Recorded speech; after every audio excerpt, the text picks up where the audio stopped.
Salut les amis, je suis Tai et bienvenue sur l'Orée Jaune, 22e jour de confinement et on se laisse toujours pas abattre avec aujourd'hui un grand classique de la cuisine japonaise, les gyoza. Et comme d'hab, une recette très simplifiée avec un minimum d'ingrédients, conditions oblige, et comme vous le savez, simple et efficace.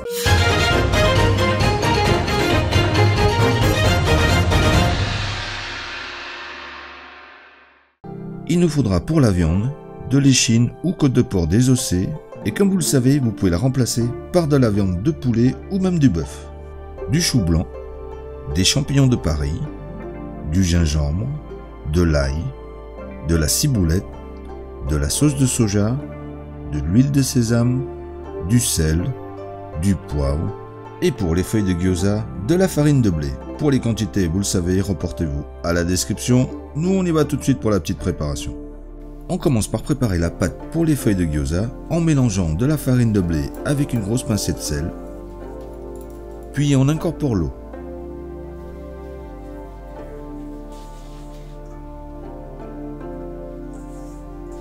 Pétrir 5 bonnes minutes.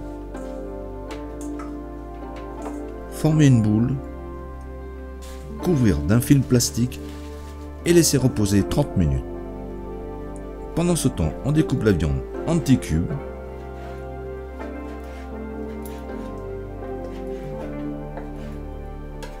Et la transférer dans un saladier.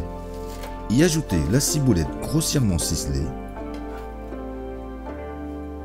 Les champignons de Paris en cubes.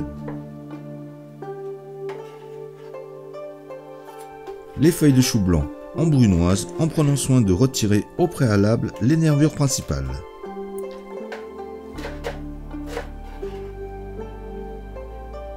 L'ail aussi en brunoise, ainsi que le gingembre. Assaisonnez le tout de sel, de poivre, de sauce de soja et d'huile de sésame. Bien mélanger et réserver. Après ces 30 minutes de repos, repétrir la pâte 2 petites minutes pour la lisser. Fleurez votre surface de travail. Préparez 2 boudins. Uniformisés pour un diamètre d'environ 1,5 cm. Découpez des portions d'1,5 cm aussi de long.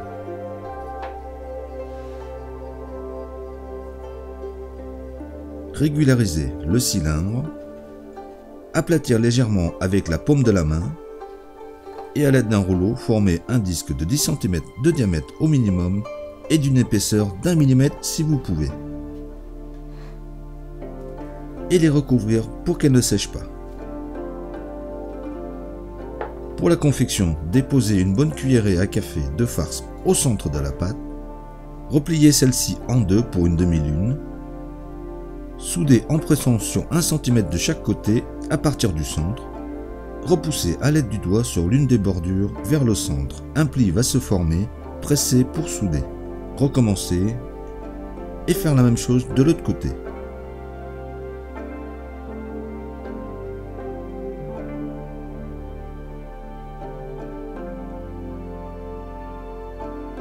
Sinon, on peut faire un pliage simple avec la farce donc au centre. Refermez et soudez tout simplement les bords.